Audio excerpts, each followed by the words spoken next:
People should be in jail. Geraldo came back from Puerto Rico and totally exposed what they're doing to Trump. The liberal media has been in full-on assault mode with their attempt to make Puerto Rico President Trump's Katrina. Since Hurricane Maria hit, the left has been lying about what is really happening on the ground. Geraldo Rivera's family actually lives in Puerto Rico, and he was stunned by the amount of falsehoods being spread against our president. He has been getting the worst, most dishonest press about his visit to Puerto Rico, Rivera said. It is staggering to me how unfair, how grotesquely unfair the reporting has been, he added.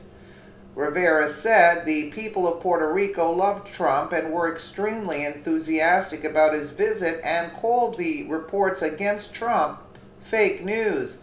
70% of Puerto Rico was out of power before Maria hit, Rivera said.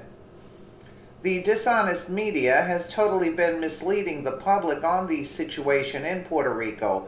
Even the liberal-leaning NPR admitted that Puerto Rico was a mess before the hurricane hit. Puerto Rico already had a notoriously fickle power supply and crushing debt. The Power Authority effectively declared bankruptcy in July. Power outages were routine even in cities. Wow, you won't hear that on CNN. Watch the video below. Geraldo, we also want to talk to you about Puerto Rico. Oh, you were down there. Your family lives there. You're from Puerto Rico. You used to own an island down there. I did until 4 months before the storm hit. And the island survived, ironically. Really? Everything is fine. The solar panels, the pool, everything is fine. But I'm so glad you asked me about Puerto Rico, because I want to say this about the president.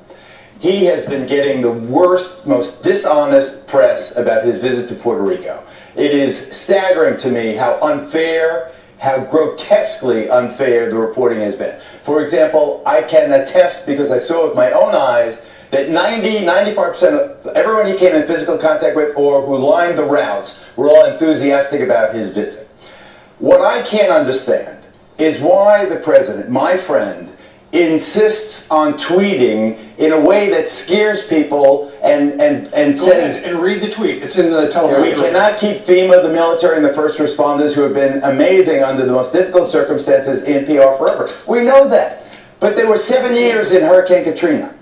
They were, in Louisiana for Hurricane Katrina. There's no similar admonition to the victims in Louisiana and Texas from Harvey or Florida from Irma. It makes it seem as if he is thinking of Puerto Ricans in a different scale of what is deserving of aid and what is not. And I think that is so sad, because I believe that the federal and other responders are doing the best job they can, and the president is right about something else. He is right about the fact that the infrastructure in Puerto Rico was an absolute disaster before Hurricane Maria. It is a dysfunctional system. It is a corrupt system. The power authority should be in jail. Right. They have used the private, the public Puerto Rican electric authority as their own private piggy bank.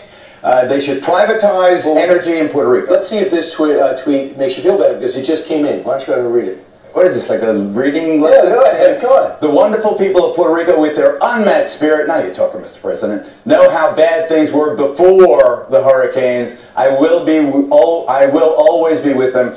They were awful before the hurricane. 70% of Puerto Rico was out of power before Maria hit. From the Irma was a glancing blow. Last year, 3 days, it was one fire, one power plant. 3 days, the entire island was blacked out. We should bring in whoever it takes, bring in GE, bring in the Chinese, bring in somebody to buy that power company, run it as a business, and give people reliable. I can't have my Aunt Ellie sitting in the dark anymore. Well, nobody wants her to be sitting in the Well, dark. we got to regenerate. Look, the whole grid was wiped out. They got to start from scratch. But the grid... There was no grid. The grid... It was a bad grid. Why didn't, for instance, they knew the hurricanes were coming. They knew it was going to be catastrophic. 16,000 miles of lines. Why didn't they attempt to cut the trees down that were over the power wires? Well, as they restore the grid, maybe they will bury the cables under bury the and cables. This is not going to be a problem. Absolutely, bury the cables. I hear that's outrageously expensive to do. Yeah, is that the president's fault? They weren't cutting down the trees? You do No, I want to make that clear. That is the Puerto Rican Electric Power Authority, PREPA. Okay. And they are $6 billion in debt. They are bankrupt. and people should be in jail. They bought, for instance. You should be made. Why I don't you should. I would love to. They bought sludge, and they charged the consumers for first-rate diesel.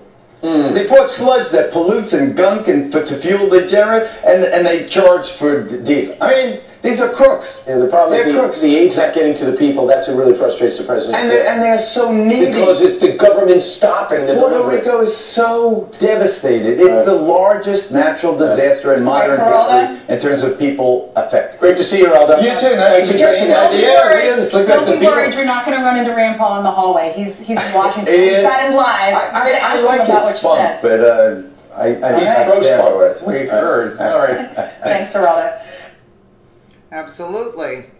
There you have it, folks. The lies are coming out. The truth is coming out, actually. And the lies of what they're saying about Puerto Rico and Donald Trump. Let me know what you guys think in the comments below. And again, thank you so much for watching.